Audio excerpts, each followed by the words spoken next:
بسم اللہ الرحمن الرحیم۔ السلام علیکم ورحمۃ اللہ۔ میں ہوں کاشف محمود، آپ دیکھ رہے ہیں اسلامک ہب آفیشیل۔ اللہ رب العزت نے مسائل کا حل اعمال میں رکھا ہے، اور اعمال اللہ رب العزت نے آقا پاک صلی اللہ علیہ وسلم کی مبارک زندگی میں سے ہمیں دیے ہیں، اور آپ صلی اللہ علیہ وسلم نے ان سب اعمال کو کر کے دکھایا ہے۔ تو جو انسان اللہ رب العزت کی فرما برداری والی زندگی گزارتا ہے، اللہ رب العزت کے احکامات کے مطابق، آقا پاک صلی اللہ علیہ وسلم کی مبارک سنتوں کے مطابق زندگی گزارتا ہے، یہ بندہ سکون میں رہتا ہے۔ کوئی آفت، مصیبت، پریشانی آ بھی جائے تو بے چین نہیں ہوتا، ہر حال میں اللہ رب العزت پر راضی ہوتا ہے اور سکون ہوتا ہے دل کو۔ ہمارے دلوں کو سکون کیوں نہیں کہ ہم اللہ رب العزت سے دور ہیں، ہم آقا پاک صلی اللہ علیہ وسلم کی سنتوں سے دور ہیں، اور ہم چاہتے ہیں کوئی شارٹ کٹ وظیفہ کریں، کوئی عمل کر لیں، کوئی تعویذ لے لیں، ہمارے مسئلے حل ہو جائیں، ہمیں اللہ سے تعلق نہ جوڑنا پڑے۔ حالانکہ اللہ سے تعلق جوڑنا ان سب چیزوں سے آسان ہے۔ اس لیے اللہ رب العزت کے اس مبارک کلام کو سنیں، شروع میں درود پاک پڑھ لیا کریں، اور اس مبارک کلام کو سن کر آخر میں پھر دعا کیجئے گا اور درود پاک پڑھیے گا۔ اللہ رب العزت سارے مسئلے حل فرما دیں گے۔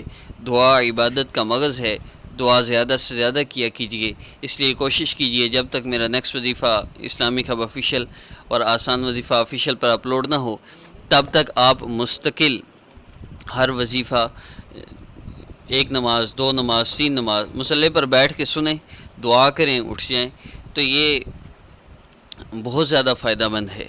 تو اس کی ضرور پریکٹس کیجئے، اللہ رب العزت کے مبارک کلام کو سن کے دعا ضرور کیا کیجئے، اس سے فائدہ ہوگا انشاءاللہ۔ اور دونوں چینلز پر اپلوڈ ہونے والے وظائف کی اجازت کے لیے ہمارے چینل کو سبسکرائب کیجئے، اللہ رب العزت سارے مسئلے انشاءاللہ حل فرما دیں گے۔ سبسکرائب کی شرط صرف ان لوگوں کے لیے ہے جن کو کرنا آتا ہے، جن کو سبسکرائب کرنا نہیں آتا وہ ویسے بھی کر سکتے ہیں، اور اس کا مقصد صرف آپ لوگوں کا اللہ رب العزت سے تعلق جوڑنا ہے۔ آپ سبسکرائب کریں گے، بار بار کلام الہی کو سنیں گے، جب آپ کے سامنے نوٹیفیکیشن آئے گا ظاہر سی بات ہے تو دل کر ہی آتا ہے، تو مسئلے بھی حل ہو جائیں گے انشاءاللہ۔ تو آئیے آغاز کرتے ہیں۔ اعوذ باللہ من الشیطان الرجیم، بسم اللہ الرحمن الرحیم،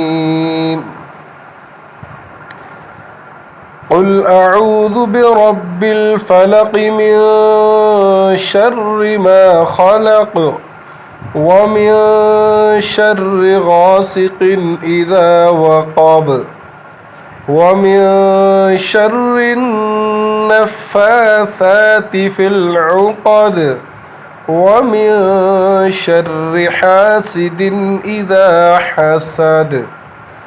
بسم اللہ الرحمن الرحیم، قل اعوذ برب الناس ملک الناس الہ الناس من شر الوسواس الخناس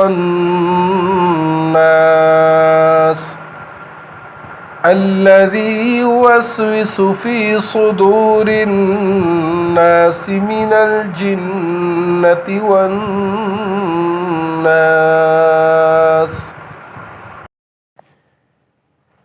اعوذ باللہ من الشیطان الرجیم،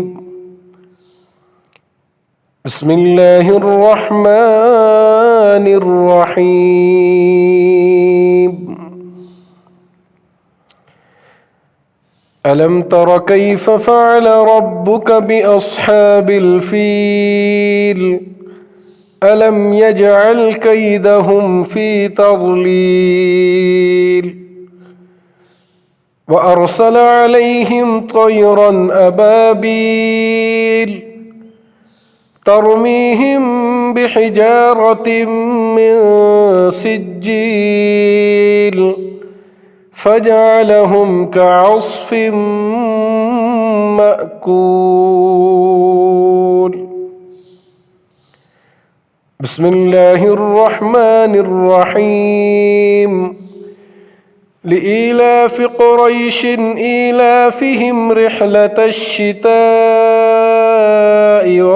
والصيف فليعبدوا رب هذا البيت الذي أطعمهم من جوع وآمنهم من خوف. بسم الله الرحمن الرحيم. أرأيت الذي يكذب بالدين فذلك الذي يدع اليتيم ولا يحض على طعام المسكين فويل للمصلين الذين هم عن صلاتهم ساهون الذين هم يراءون ويمنعون الماعون.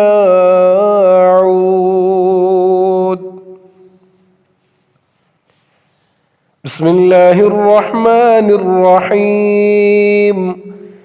إنا أعطيناك الكوثر فصل لربك وانحر إن شانئك هو الأبتر.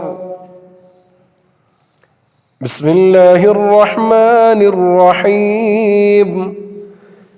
قل يا أيها الكافرون لا أعبد ما تعبدون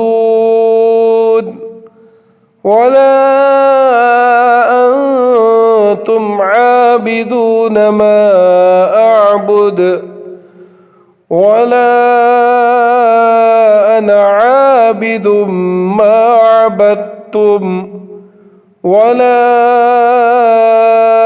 أنتم عابدون ما أعبد لكم دينكم ولي دين.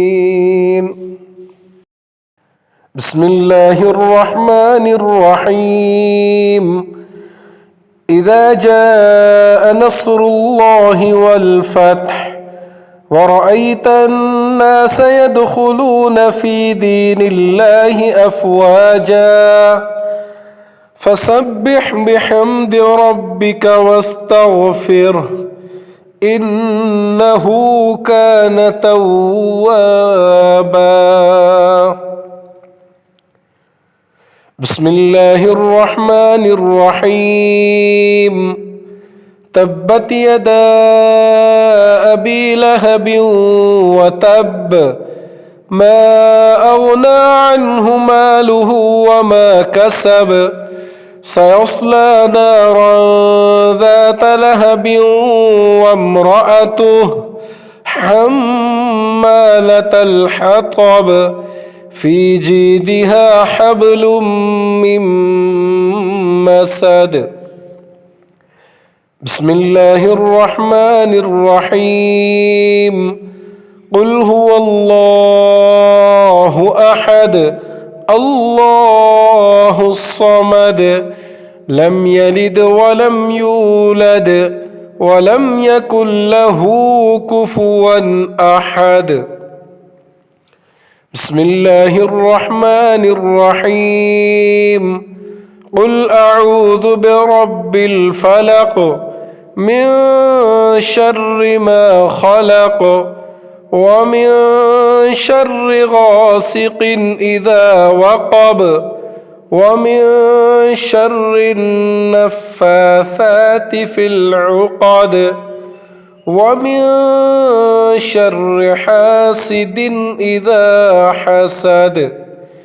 بسم الله الرحمن الرحيم. قل أعوذ برب الناس ملك الناس